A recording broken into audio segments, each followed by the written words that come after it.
The Soviet Union had a long history of invading its weaker neighbors. The Soviet invasion of Finland or the Soviet interventions in Hungary, Czechoslovakia and Afghanistan are well known today. This video will be about the situations in which the Soviet Union was very close to invading a neighboring country, but for some reason the invasion did not take place or was postponed. In some cases, countries threatened by the Soviet Union accepted these demands so that they could not be attacked, and in other cases, international pressure stopped the Soviet Union from invading them. Because it is difficult to determine how likely each invasion was, this list will be in chronological order. Number 1. Estonia in 1939. The Soviet Union attacked Poland on the 17th of September 1939 as an ally of Nazi Germany. On the 14th of September, the Polish submarine ORP Orzel arrived in Tallinn in neutral Estonia, but escaped to the United Kingdom 4 days later. Using this as a pretext, the Soviet Union questioned the neutrality of Estonia. A week later, on the 24th of September, the Estonian foreign minister received an ultimatum in Moscow. The Soviets demanded the conclusion of a treaty of mutual assistance, which included the establishment of military bases in Estonia. In the same day, warships of the Soviet Navy appeared off Estonian ports, and Soviet bombers began threatening patrols over Tallinn and the nearby countryside. The USSR then entered the airspace of all three Baltic states, flying massive intelligence gathering operations on the 25th of September. On the 26th of September, the Leningrad military district was ordered to start concentrating troops on the Estonian-Latvian border and to finish that operation on the 29th of September. After 4 days of negotiations, the Estonians had no choice but to accept naval, air and army bases on 2 Estonian islands and at the port of Paldiski with 25,000 Soviet soldiers. The Mutual Assistance Treaty was signed on the 28th of September, and the Soviets made similar treaties with Latvia on the 5th of October and Lithuania on the 10th of October. In spite of these concessions, the Soviet Union sent another ultimatum to the Baltic states in mid-June 1940, demanding an unspecified number of Soviet soldiers to be allowed to enter and the installation of Soviet puppet governments.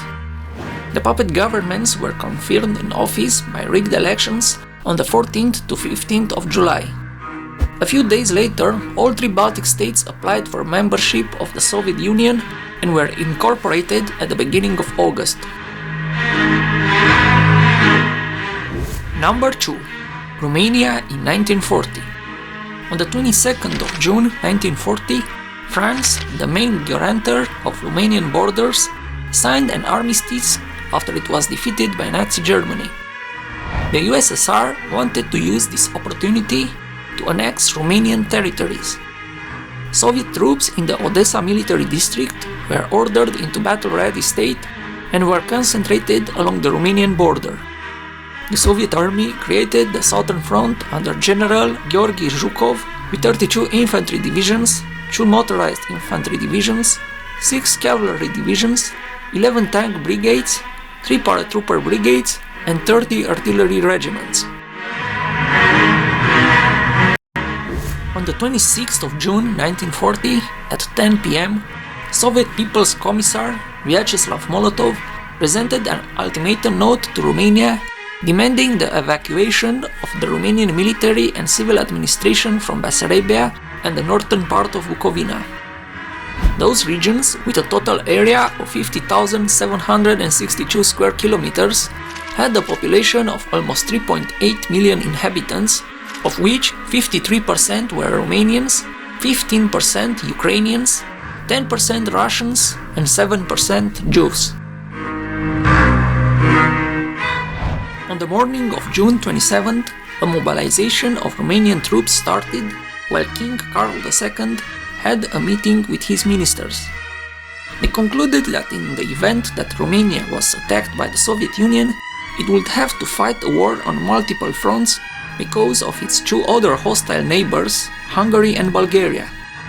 In the same day, Molotov said that if Romania is rejecting the Soviet demands, it would be invaded, and gave the Romanian government 24 hours to respond to the ultimatum. The Germans knew about the Soviet intention of annexing Bessarabia since the 23rd of August 1939 Molotov-Ribbentrop Pact. They advised the Romanians that it would be better to accept the Soviet demands in order to avoid the war. On the morning of June 28, the Romanian government agreed to submit to the Soviet demands and withdrew from Bessarabia and northern Bukovina. Soviet forces also occupied the Herza region, part of the Romanian Old Kingdom, which was neither Bessarabia nor Bukovina. 3 days after the annexation, Romania renounced the 1939 Anglo-French guarantee and on the 11th of July withdrew from the League of Nations, announcing its desire to join the Axis camp. Even after the annexation of these territories, the USSR continued to threaten Romania during its negotiations with Hungary and Bulgaria in August 1940. Romania was forced to cede territories without a fight to Hungary and Bulgaria, while the Soviet army was waiting close to its border an opportunity to intervene. The possibility of a Soviet invasion persisted until October 1940, when the first German soldiers arrived in Romania. Number 3. Turkey between 1945 to 1952. For most of the Second World War, Turkey was neutral, and it declared war on Nazi Germany only on the 23rd of February 1945. This was not considered enough by the Soviet Union, which considered Turkey an unfriendly country because of its relations with Germany during the war. On the 19th of March 1945, Soviet Foreign Minister Vyacheslav Molotov advised Turkey's ambassador in Moscow that the Soviet Union was unilaterally withdrawing from the 1925 Non-Aggression Pact. The Soviets asked Turkey to allow them to send troops to defend the straits and claimed the territories of Kars, Artvin and Ardahan in northeastern Anatolia. In December 1945, Soviet propaganda claimed that the northeastern Anatolian territories were ancient Georgian and Armenian lands who had been stolen by Turkey. The United States opposed the Soviet annexation of the northeastern Anatolia, supporting Turkey in this territorial dispute. The Soviet government renounced its territorial claims only in 1952 after Turkey joined NATO. Number 4. Czechoslovakia in 1948. Czechoslovakia was liberated in 1945 by both American and Soviet troops. They both agreed to withdraw from Czechoslovakia by the 1st of December 1945. However, the Soviet Union remained with hundreds of thousands of soldiers available near the Czechoslovak border. In May 1946, the Communist Party of Czechoslovakia won the free elections with 38%, and its leader, Klement Gottwald, became prime minister. At that time, the communists were still far from having full power in Czechoslovakia, but they had some key ministries, such as the Ministry of the Interior. Stalin was hoping that in Czechoslovakia, Italy and France, the communists would come to power after winning free elections. By the summer of 1947, however, the communists' popularity had significantly dwindled, particularly after the Soviets pressured Czechoslovakia to turn down Marshall Plan aid after initially accepting it. Most observers believed that the Communist Party of Czechoslovakia will lose the May 1948 elections. Stalin asked the Czechoslovak communists to get rid of the members of the government from the other parties as soon as possible. On the 21st of February, 12 non-communist ministers made the mistake resigning in protest after non-communist elements in the National Police Force were purged. Communist action committees and trade union militias were quickly set up, armed and sent into the streets, as well as being prepared to carry through a purge of anti-communists. Armed militia and police took over Prague, communist demonstrations were mounted, and an anti-communist student demonstration was broken up. On the 25th of February 1948, Czechoslovak President Edvard Beneš, fearful of civil war and Soviet intervention, accepted the resignation of the non-communist ministers and appointed a new government in accordance with the demands of the Communist Party of Czechoslovakia. Following the coup, the communists moved quickly to consolidate their power, arresting hundreds of opponents and proclaiming the Czechoslovak Socialist Republic on the 9th of May. It is not known how likely a Soviet invasion would have been if the February 1948 coup had failed, but as it was seen 20 years later when Czechoslovakia was invaded, the chances were very high. Number 5. Yugoslavia between 1948 and 1951. After the Second World War, the Yugoslav Prime Minister Josip Broz Tito wanted to integrate Albania into Yugoslavia as the Seventh Republic. Fearing an attack from Greece, Albanian communists agreed to join Yugoslavia. Also were discussions with Bulgaria to cede Pirin Macedonia to the Socialist Republic of Macedonia and then to join the Yugoslav Federation as the Eighth Republic. On the 1st of August 1947, Yugoslavia and Bulgaria signed the Bled Agreement without consulting the Soviet Union. Tito also supported the Communist Party of Greece in the Greek Civil War, hoping for an integration of a post-war communist Greece in Yugoslavia, or at least the annexation of Aegean Macedonia. Stalin had other plans for Yugoslavia and Bulgaria, and in a meeting in February 1948, he made their representatives sign a treaty obliging Yugoslavia and Bulgaria to consult the Soviet Union on all foreign policy matters. He also demanded an end to the insurrection in Greece, arguing that any further support for the communist guerrillas there might lead to a wider conflict with the United States and the United Kingdom. Tito decided not to comply with these demands of the Soviet Union, and in the spring of 1948, Stalin sent several letters to the Communist Party of Yugoslavia demanding the removal of Tito and his supporters. In the Communist Party of Yugoslavia, about 80% of the members were supporting Tito, and the rest 20% supporting Stalin were purged. On the 28th of June 1948, the Communist Party of Yugoslavia was expelled from the Information Bureau of the Communist and Workers' Parties on accusations of deviating from Marxism-Leninism. In the immediate aftermath of the split, there was at least one failed attempt of a military coup d'etat supported by the Soviets, and violent border incidents along Yugoslavia's northern and eastern frontiers quickly expanded to a few thousand. Also, Soviet-sponsored saboteurs conducted regular cross-border raids as part of a constant insurgency campaign to destabilize Yugoslavia, and also attempted to assassinate Tito on several occasions. Stalin began to consider military intervention in Yugoslavia, and Hungarian, Romanian, and Soviet armies were prepared for this purpose.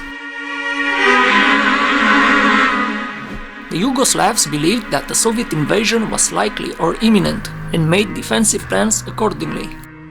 Yugoslavia first requested assistance from the United States in the summer of 1948. In February 1949, the US decided to provide Tito with economic assistance, and in return, Yugoslavia stopped its aid to the Greek communists. In 1950, Yugoslavia began to receive military aid from the West, and it was included in the Mutual Defense Assistance Program. In spite of the Soviet preparations for an intervention in Yugoslavia, after they saw the Americans fighting for South Korea, they decided to postpone their invasion of Yugoslavia to not risk a war with the West in Europe. Number 6. Romania in 1968. Romanian leader Nicolae Ceausescu was a supporter of Alexander Dubček's reforms in Czechoslovakia. They met in Czechoslovakia on the 15th to the 17th of August and signed a 20-year treaty of friendship, collaboration, and mutual assistance. Only a few days later, on the night of the 20th to the 21st of August, Czechoslovakia was invaded by the armies of the Warsaw Pact countries. On the 21st of August, in what became his most famous speech, Ceausescu boldly denounced the invasion in a public address before 100,000 people in Palace Square in Bucharest, and he declared that it was a grave error and constituted a serious danger to peace in Europe and for the prospects of world socialism. His address was perceived as a bold gesture of disobedience to the Soviet Union both at home and abroad. Soon, information about an imminent invasion from Hungary, Bulgaria, and the USSR began to reach Bucharest. On the 24th of August, Ceausescu met with his only ally in the region, Tito, at Vârșeț, and asked for help. Tito assured him that he could withdraw to Yugoslav territory at any time, provided he did so without armed troops.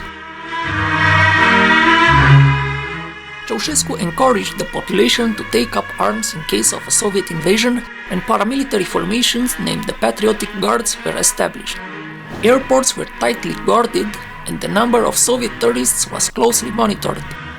Chinese and American diplomats have assured Romania of their support in the event of a Soviet invasion, but it is unclear how far this support could have gone. Eventually, Romania's relations with the Soviet Union returned to normal in the fall of 1968, and the danger of a Soviet military intervention passed. Number 7. Poland in 1980-1981. In the early 1980s, the economic situation in Poland was deteriorating, and in August 1980, massive strikes resulted in the founding of the independent trade union Solidarity, led by Lech Walesa. On the 25th of August 1980, a special commission was created in Moscow to formulate policy in response to developments in Poland. At the beginning, the Soviets were reluctant to intervene in Poland after the problems they were dealing with in Afghanistan. The East German and Czechoslovak leaders Erich Honecker and Gustav Husak, however, were eager to suppress Solidarity along the lines of previous crackdowns.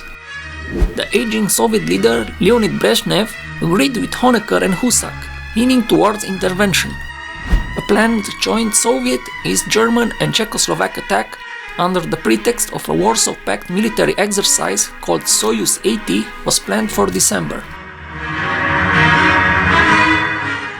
The Polish leader Stanisław Kania promised to do his best to suppress the opposition by domestic means. Brezhnev didn't insist on armed intervention, Kania having managed to persuade him that foreign intervention would lead to a national uprising. Intervention was postponed to give Polish leaders a chance to deal with the situation on their own. The suppression of the opposition was considered too slow, and on the 18th of October 1981, Brezhnev forced the Polish United Workers' Party to replace Kania with Jaruzelski. The latter promised to impose martial law, but demanded backing his action by a promise of Warsaw Pact military intervention if he failed to control the situation. On the 13th of December 1981, Jaruzelski finally proclaimed martial law. However, there was no significant resistance to the martial law, and any foreign military backing proved unnecessary. Ever since, Jaruzelski himself has denied that he invited Soviet troops, insisting that, on the contrary, the martial law was aimed at prevention of a Soviet military intervention.